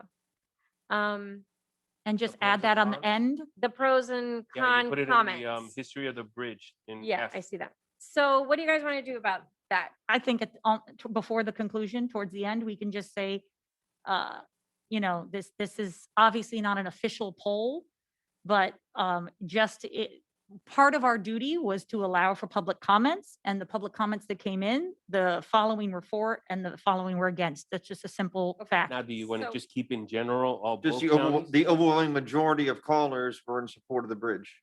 Well, I counted the ones, I wrote that, from last meeting based on the transcript, and there were 8 in support and 8 opposed. And as best as I could tell, because the transcript gets a little wonky, if those of you who read it, there was quite some interesting terms in there. Yes, there were. Today was, I think, 14 for and 1 against. Well, I wasn't able to take really good notes last time, but I read the transcript to get them. Also, you can't really tell their addresses. So the best I could tell was that there was 1 from Cutler Bay last time. This time I did a better job of keeping track myself. Well, I don't think we have to say where they're from. I think it would just be a simple statement of part of this was for public comments, and this was the number of people for, and this was the number of people against. And we want to move this to the conclusion, which is fine. Or before the conclusion anyways. Right. Actually, I have a question for Mr. Clayton. I think I emailed it. But if we get this result in time, I'd like to include it in the report.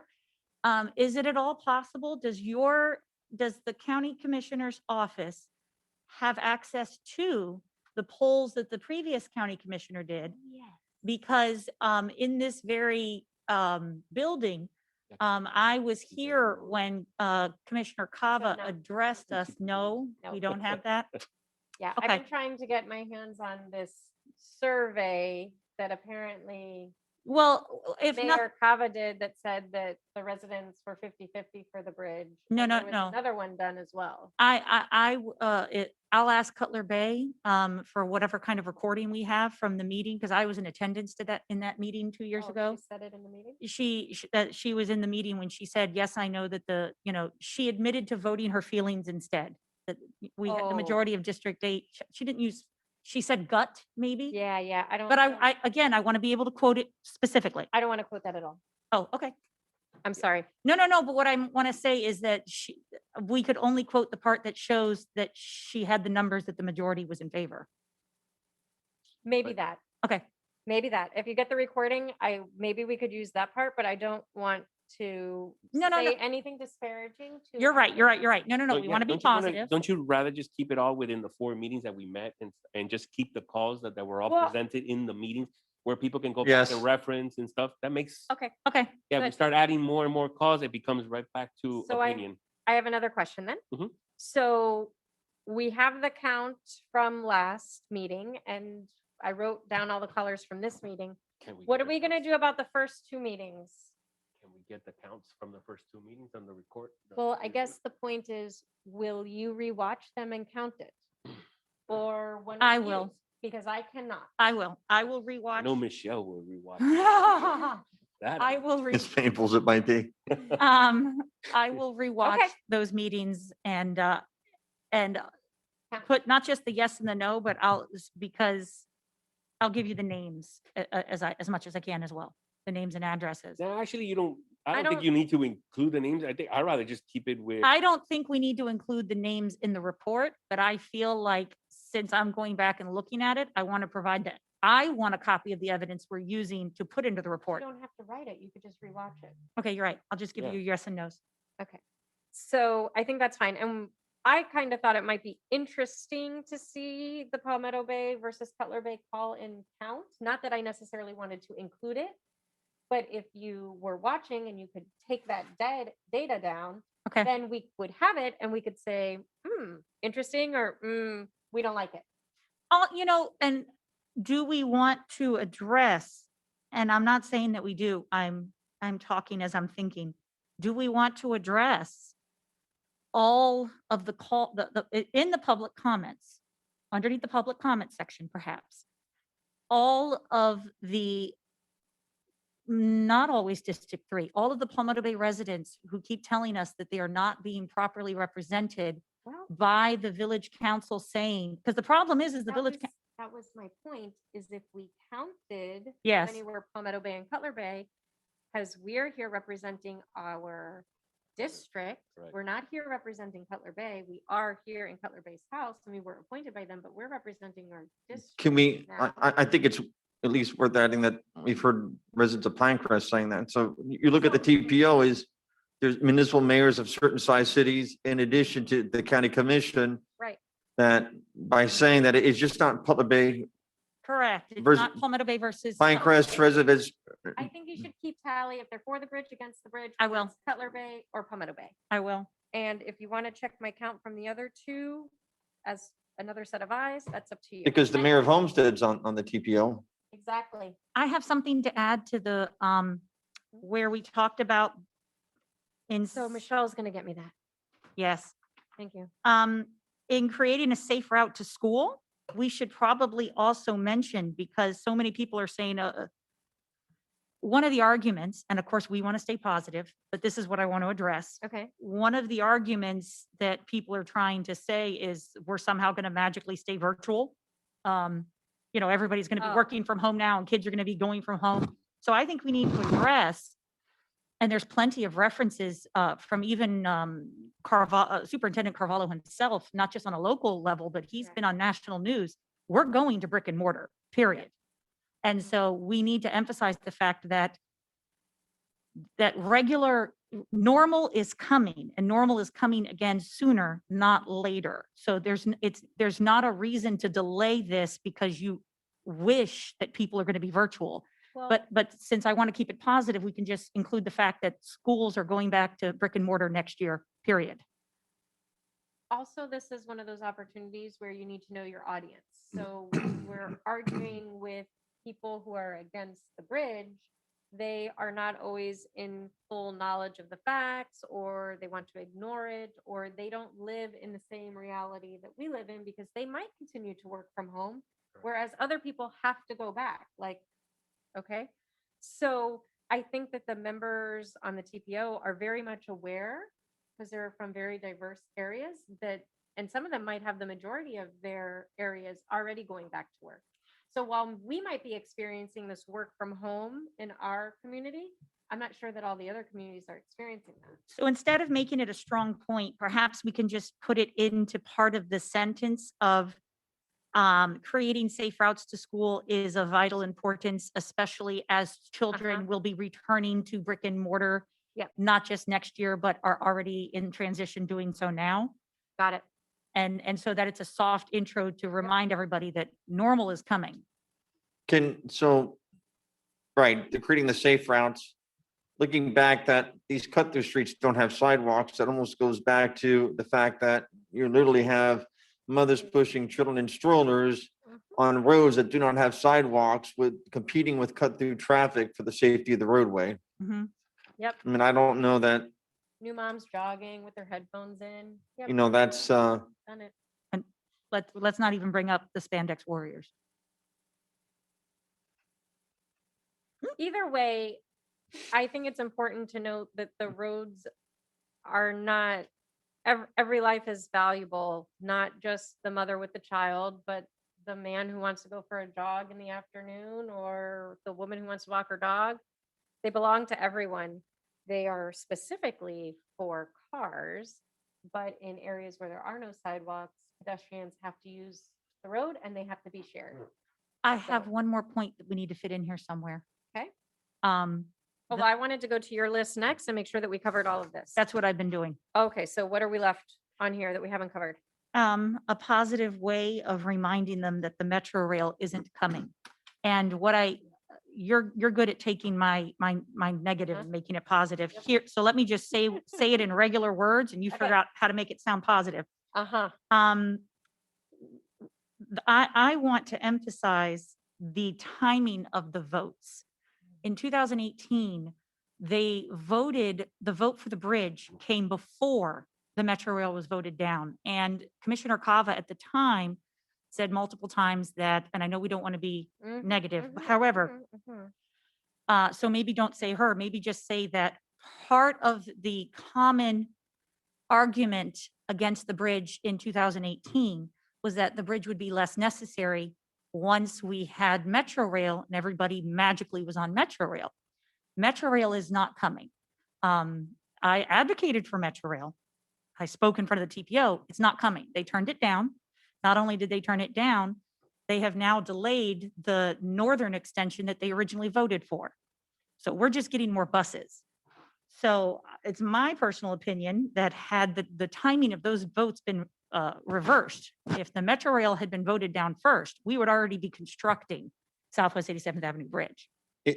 So it's my personal opinion that, and I'm sorry I didn't ask transit this, that by allowing for the bridge, you actually have the ability to add the transit route. Right now, let's see, you would be able to have a circulator buses drop commuters off at 152 Street. They wouldn't have to go all the way to 168, that you do not have a complete bus route on 87th Avenue. There's no bus service that I know of south of 88th Street, north of 168 because of the bridge. That now you would have the ability to have an additional route that could go all the way from 248th Street all the way to the Palmetto North Station and service Doral. Now, understand that the Mayor Doral is also on the TPO. That gives an additional route for workers who maybe they work at Carnival Cruise Lines, whatever it is, to just jump on a bus and take the 87th Avenue route to work, as opposed to driving. So it actually provides the opportunity for an additional, for at least the transit system, look at implementing and funding an additional bus route.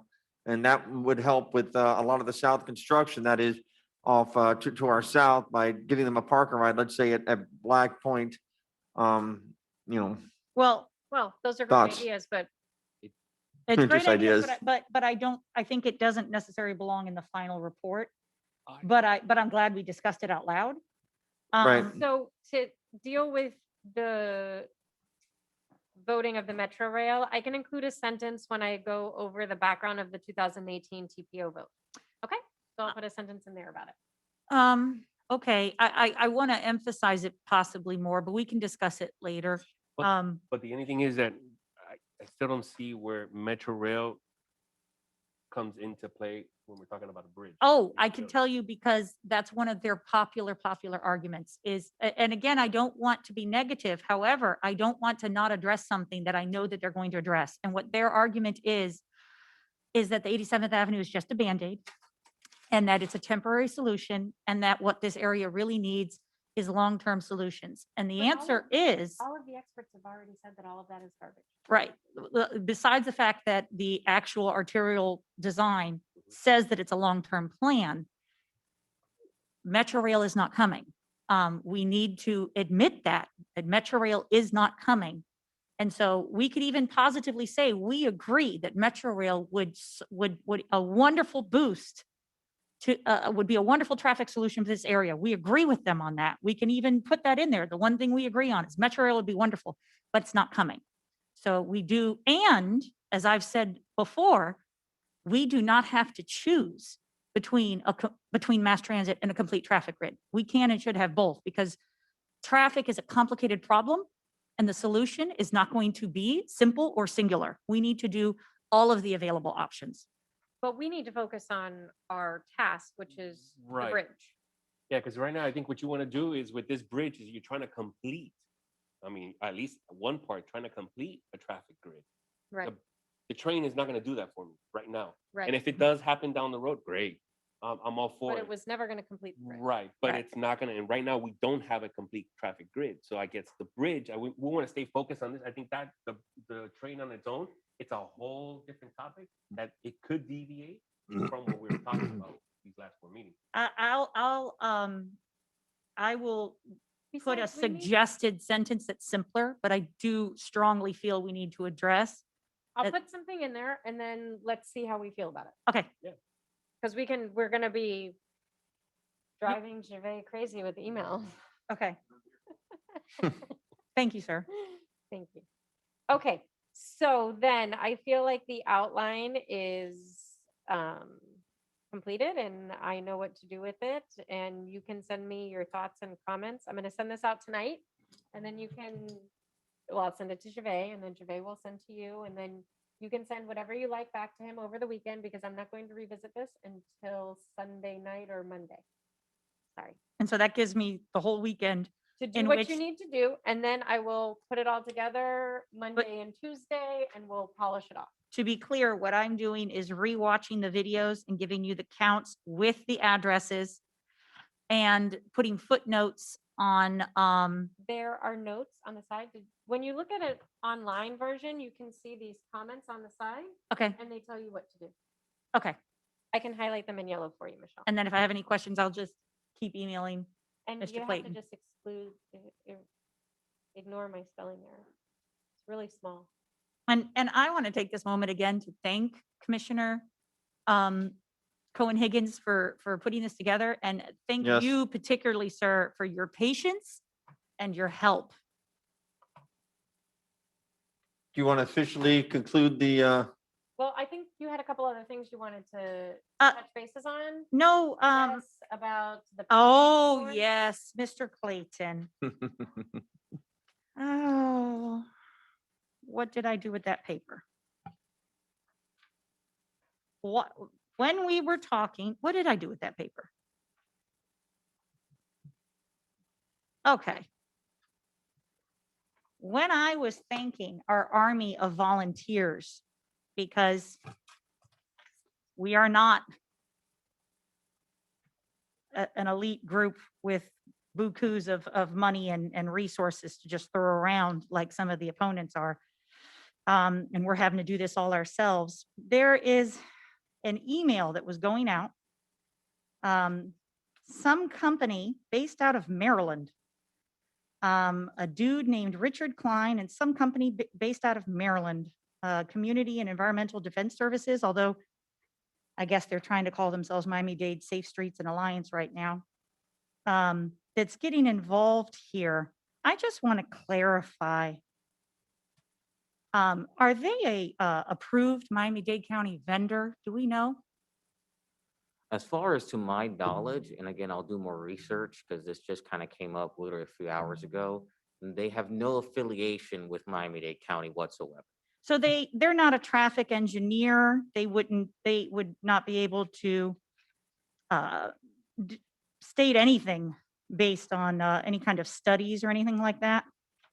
Well, to the point, they may be very much be a traffic engineer. I don't. Doesn't know look like it. What they are or their context or any of their background, but what I can tell you unequivocally, and again, I still need to do some more research and confirming with various departments, but as far as our knowledge goes, the Miami-Dade County has not been done any type of RFP or anything of that nature, soliciting for these type of services to make it any official way to present to the TPO. As far Yeah. as my knowledge goes as tonight. Well, well, instead of, the reason I ask is because instead of having an army of volunteers, they're hiring outside guns and it seems to me that this company is a professional, not in my backyard. What is that And first?